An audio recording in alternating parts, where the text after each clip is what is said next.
নমস্কার বন্ধুরা, বনশ্রী রন্ধনালয়ে সবাইকে স্বাগত জানাই। আজ আমি আবার নিয়ে চলে এসেছি ভোগের খিচুড়ির রেসিপি। তো ভোগের খিচুড়ি বানানোর জন্য আমি প্রথমে কড়াইতে 3 চামচ সর্ষের তেল দিয়ে দেব।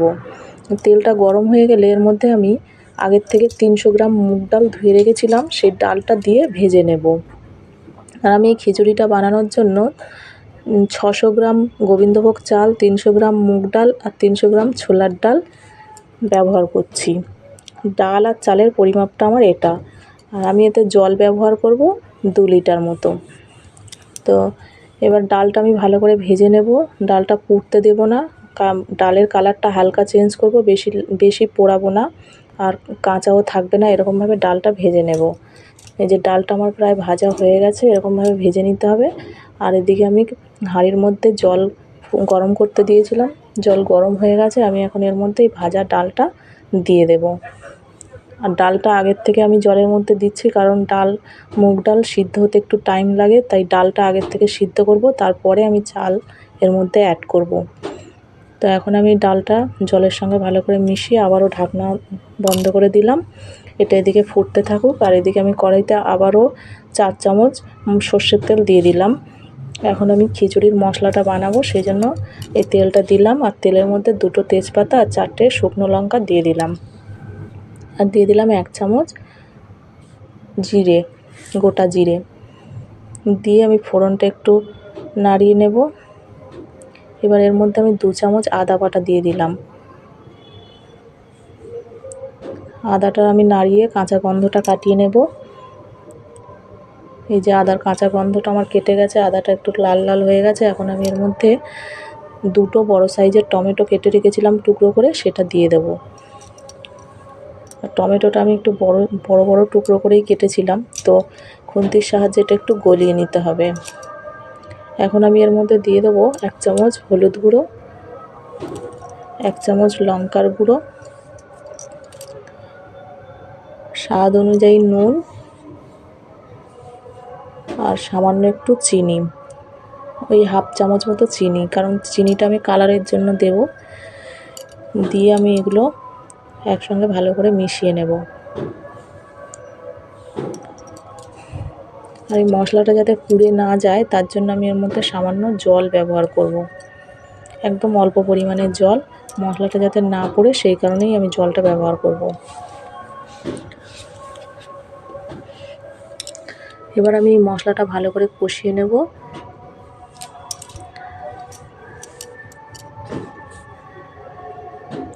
মশলাটা এইভাবে কষিয়ে নেব আর টমেটোগুলো খুন্তির সাহায্যে একটুখানি গলিয়ে দেব।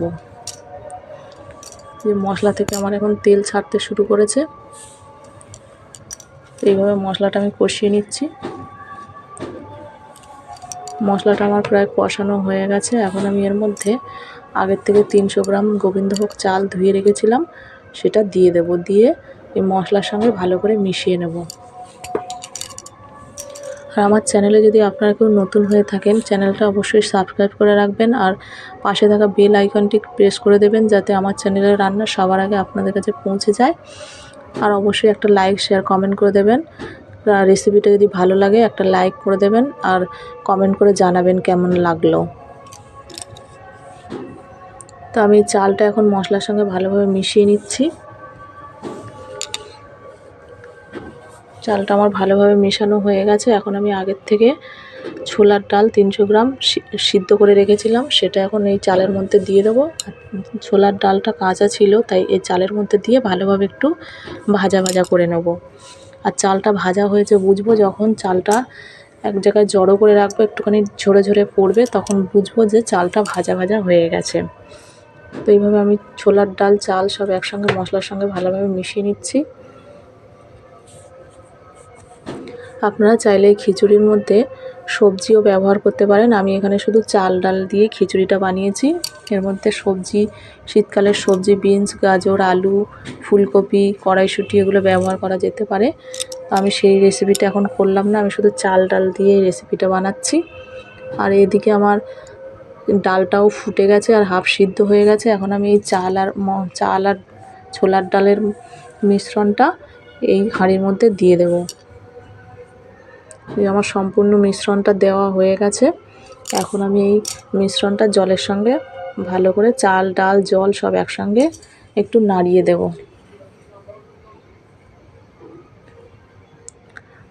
আর একবার এইভাবে বাড়িতে খিচুড়িটা বানিয়ে খেয়ে দেখবেন, আশা করছি ভালো লাগবে। আপনারা যদি একটু ঝাল ঝাল খেতে চান তাহলে এর মধ্যে একটু কাঁচা লঙ্কাও দিয়ে দিতে পারেন। আমি এখন এটা ঢাকা দিয়ে কিছুক্ষণ ফুটতে দেব। কিছুক্ষণ ফোটার পর ঢাকা খুলে আমি একটু নাড়িয়ে দেব যাতে তলায় খিচুড়িটা লেগে না যায়। এভাবে একটু নাড়িয়ে নাড়িয়ে খিচুড়িটা বানাতে হবে।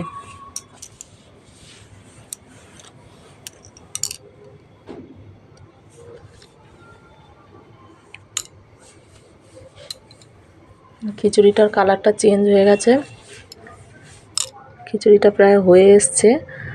এখন আমি এটা টেস্ট করে দেখেছি একটু নুন কম আছে, তো আমি এর মধ্যে একটু নুন দিয়ে দেবো। দিয়ে আবার একটু খিচুড়িটা নাড়িয়ে দেবো, নুনটা মিশিয়ে দেবো খিচুড়ির সঙ্গে।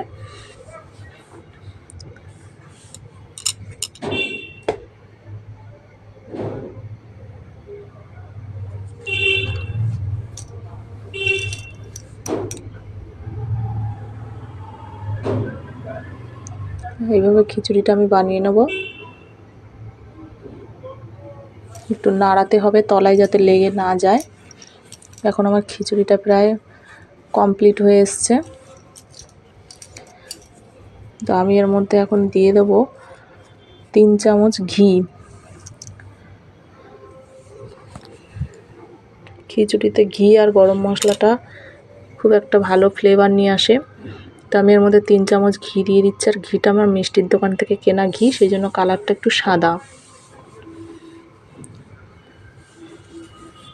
ঘিটা দেওয়া হয়ে গেলে আমি এর মধ্যে 1 চামচ গরম মশলার গুঁড়ো দিয়ে দেব।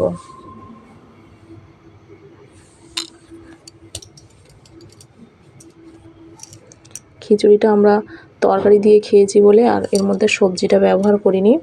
বাঁধাকপির তরকারি দিয়ে খিচুড়িটা খাওয়া হয়েছে। তো আপনারা চাইলে তরকারি বানিয়ে নিলে খিচুড়িটা এইভাবে বানাতে পারেন, না হলে আবার সবজি দিয়ে খিচুড়িটা একসঙ্গে বানাতে পারেন। আপনারা যারা আমার ভিডিওটা প্রথম থেকে শেষ পর্যন্ত দেখছেন তাদের অনেক অনেক ধন্যবাদ। এইভাবে দেখতে থাকুন আর আমার পাশে থাকবেন। আরও নতুন নতুন রেসিপি নিয়ে আসার চেষ্টা করব। আমার খিচুড়িটা এখন প্রায় রেডি হয়ে গেছে। আমি ঘি আর গরম মশলাটা সমস্ত খিচুড়ির সঙ্গে ভালো করে মিশিয়ে দিলাম। দিয়ে এখন আমি এটা ঢাকা দিয়ে গ্যাসের ফ্লেমটা অফ করে দেব। দিলে রেডি হয়ে যাবে আমার খিচুড়ি, ভোগের খিচুড়ি। আমি এখানে চাল ডাল জল সব কিছুর পরিমাপ বলে দিয়েছি, আপনারা একবার এরকমভাবে বানিয়ে বাড়িতে খেয়ে দেখবেন। এখন আমার খিচুড়ি রেডি হয়ে গেছে। Thanks for watching.